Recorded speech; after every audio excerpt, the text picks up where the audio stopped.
चलिए सबसे पहले हम बात करते हैं कि आंसर की जो आई है उसको हम कैसे चेक करेंगे, कैसे देखेंगे, हमारा कितना नंबर आ रहा है, ये कैसे हम जोड़ पाएंगे।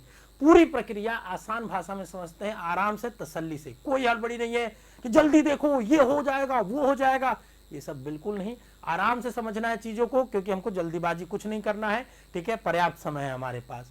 तो सबसे पहला स्टेप हमारा यह है कि हम पहले देखें कि हमारा आंसर की क्या आया है और हम कैसे उसको कैलकुलेट करें अपने स्कोर को। और फिर उस स्कोर को जो लोग कमेंट कर रहे हैं कि सर मेरे 400 आ रहे हैं, मेरे 300 आ रहे हैं, अरे नलायक, उसको कैसे यूज करना है ये समझेंगे। ठीक है, तो चलिए शुरू करते हैं। सबसे पहले आपको वेबसाइट तो पता ही है कि cvt.samarth.ac.in पे जाएगा, एकदम बेसिक से, क्योंकि बेसिक शिक्षा हमारा नाम है, हम लोग एकदम बेसिक से शुरू करते हैं। इस पे आपको जाना है बाबू। ठीक है ना। अब जैसे हमने क्या कर रखा है, देखिए एक स्टूडेंट है, उसकी हमने लॉग इन कर रखी थी। ठीक है, अब आपको दिखाते हैं। सबसे पहले आपको साइन इन जो दिख रहा होगा, आप मोबाइल में भी देख सकते हो। मोबाइल में देखना तो वेब व्यू कर लेना, क्योंकि वो बेटर फॉर्म में दिखेगा आपको, नहीं तो लैपटॉप में देख लेना। ठीक है ना, डेस्कटॉप व्यू करके होता है, उसको देख लेना। अब यहां से हम साइन इन करेंगे बच्चों। जब साइन इन करेंगे तो देखिए सबसे पहले आपके सामने इस तरीके से बन के आएगा। ठीक है ना, आपको क्या करना है, एप्लीकेशन नंबर, पासवर्ड और अपना क्या डालना है, जो सिक्योरिटी पिन यहाँ पे दिख रहा है। अगर नहीं दिख रहा है तो इस पे क्लिक करोगे तो दोबारा बदल जाएगा, तो तुम थोड़ा आसान सा देख लेना, इसी में गलती मत कर देना। ठीक है ना, ये कोई बहुत रॉकेट साइंस वाली चीज है नहीं, पर इससे भी बहुत बच्चे बेचैन होकर फोन करते हैं।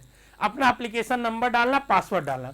अगर तुम पासवर्ड भूल गए हो तो एक और ऑप्शन है तुम्हारे पास, log in with application number and date of birth.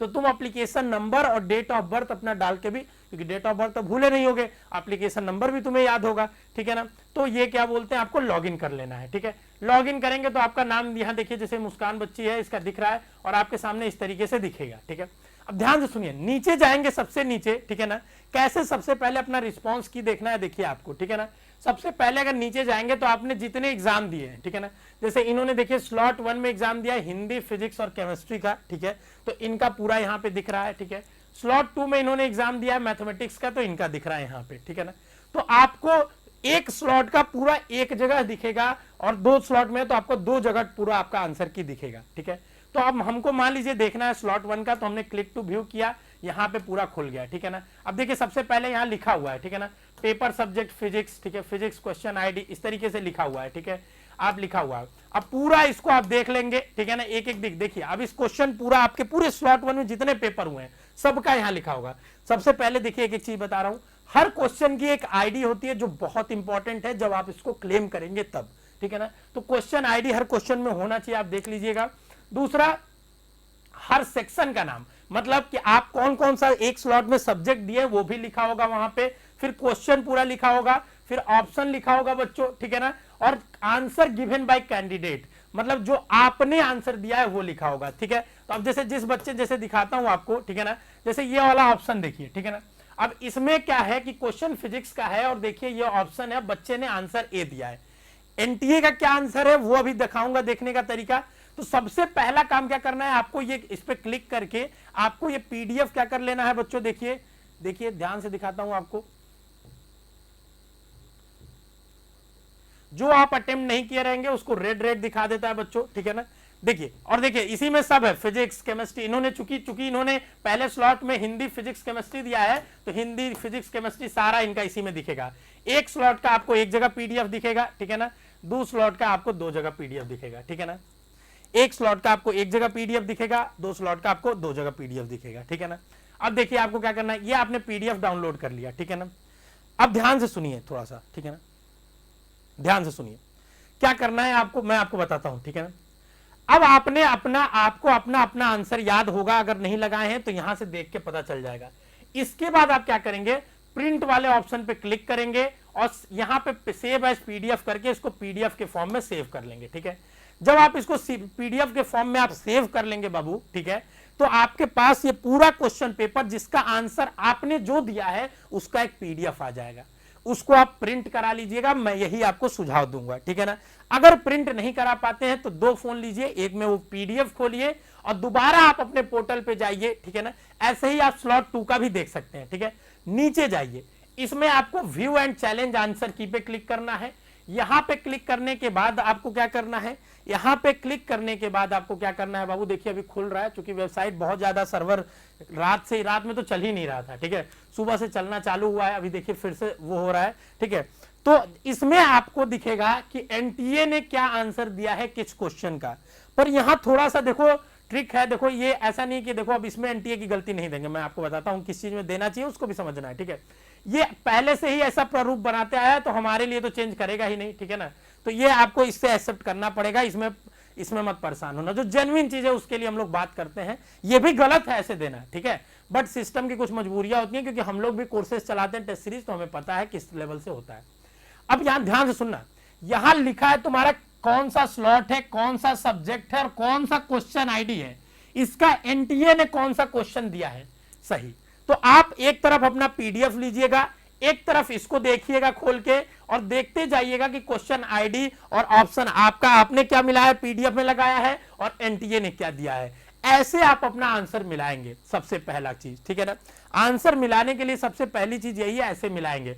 फिर जब आपके जितने सही हो जाएंगे और जितने गलत हो जाएंगे उसके बेसिस पे आप कैलकुलेट करके बताएंगे। जैसे मैं आपको बताता हूं कैसे आंसर कैलकुलेट करेंगे। तो जब आपको मिल जाएगा, पता चल जाएगा कि आपने इतना टोटल सही किया है, तो स्लॉट वाइज नहीं करना, आपको सब्जेक्ट वाइज वो करना है, ठीक है ना। ध्यान से सुनिएगा कि जैसे आप एक स्लॉट में 3 सब्जेक्ट भी दिए, ध्यान से सुनो, बहुत टेक्निकलिटीज है, परेशान नहीं होना है। एक और चीज बता रहा हूं, तुमको पूरी काउंसलिंग में, पूरे कॉलेज एडमिशन में सीट कितना है, कैसे एनालिसिस होगा, क्या पूरी चीजें तुम्हें समझाई जाएंगी बेसिक शिक्षा पे। हमने वादा किया और हमने एनालिसिस दी है। लास्ट वीडियो आपने देखा कितना बढ़िया हमने बना के दिया, आपको बहुत आपका प्यार मिला है उसे कॉलेज एडमिशन सीरीज के, ठीक है। तो ऐसे ही आप लोग अपना प्यार दिखाते रहिए बच्चों। और आपसे अभी मैं कट ऑफ की जो एनालिसिस की बात कर रहा हूं उस पर भी अभी आएंगे, ठीक है। तो आप एक सब्जेक्ट का पन्ने पे लिखिएगा नाम, जैसे मान लीजिए हमने लिखा फिजिक्स, ठीक है ना। अब लिखिएगा टोटल आपका कितना करेक्ट हो रहा है, ठीक है। आपने एक तरफ पीडीएफ अपना खोल लिया, एक तरफ एनटीए का आंसर, मिलाते गए गिन लिया कितना करेक्ट हो रहा है, ठीक है ना। करेक्ट क्वेश्चन कितना हो रहा है, मान लीजिए आपके 30 क्वेश्चन करेक्ट हो रहे हैं, ठीक है ना, 30 क्वेश्चन करेक्ट हो रहे हैं। अब उसके बाद गलती कितनी है आप लिखिएगा, गलती कितनी है, तो गलती मान लीजिए आपके कितने हो गए, 5 गलत हो गए, ठीक है, और कितना छोड़ दिया है, ठीक है ना, अनअटेम्प्टेड लिखिएगा, तो ये 5 हो गए, ठीक है ना। 40 क्वेश्चन टोटल करने थे, तो मान लीजिए ऐसे हो गए, ठीक है। अब देखिए ध्यान से सुनिए, अब 40 क्वेश्चन में, ठीक है, अब अपना स्कोर कैसे कैलकुलेट करेंगे ये मैं आपको समझाता हूं, ठीक है। अब जितना आपने करेक्ट किया है 30, उसमें 5 से मल्टीप्लाई करेंगे तो 150 नंबर हो गया, ठीक है। जितना आपने गलत किया उसमें 1 से मल्टीप्लाई करेंगे, मतलब वही रखेंगे और इसका कोई वैल्यू नहीं है, ठीक है ना। तो टोटल नंबर जो होगा आपका, ये जो करेक्ट आपने लिया है इसमें से इनकरेक्ट को घटाइएगा और 145 नंबर आपका टोटल नंबर हुआ। ध्यान से सुनिए, समझिए, मतलब कई बच्चे सिर्फ अपना सही जितना है जोड़ के बता दे रहे हैं। निगेटिव मार्किंग है बच्चों, तो आप माइनस भी तो करेंगे, इस चीज को समझिए। और ये आपको कोई समझा नहीं रहा, बता नहीं रहा, सब लोग कट ऑफ पे ही चले हैं, कट ऑफ ही बता रहे हैं सब लोग, ठीक है।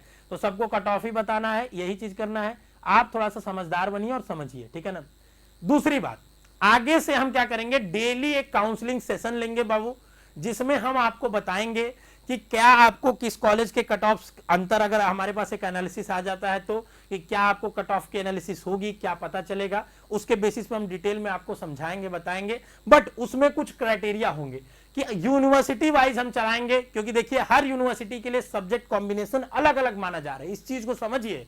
अब हमसे बच्चे फोन करके कह रहे हैं सर मेरा 300 नंबर आया रहा है, हो जाएगा कि नहीं। अरे 300 तुम कौन कौन से सब्जेक्ट मिला के बोल रहे हो, किस यूनिवर्सिटी के लिए पूछ रहे हो, ये तो बताओगे तब तो समझ में पाऊंगा। और क्या उसका भी एनालिसिस पूरा नहीं हो पाया, कैसे कोई बता पाएगा। इस चीज को थोड़ा दिमाग से सोचो। मैंने पहले ही बोला था हुल्ला नहीं करना है, आपको पहले ही बहुत वीडियो बना के समझाया था, अभी भी समझा रहा हूं। पैनिक करोगे पूरा गड़बड़ हो जाएगा। तो आंसर की आपको कैसे चेक करना है और अपना कैसे स्कोर निकालना है, ये आपको पूरा इसमें समझ में आ गया होगा होपफुली। अगर इस वीडियो को यहीं कट कर दिया जाएगा, आगे बाद में डाल दिया जाएगा। अगर आपको कोई और डाउट है तो आप कमेंट बॉक्स में बताइएगा, ठीक है ना। अब दूसरे स्टेप पे चलते हैं बाबू, ठीक है। अब उससे पहले मैं आपको बता दूं, कोई डाउट है तो आप एक बार कमेंट कर दीजिएगा, ठीक है।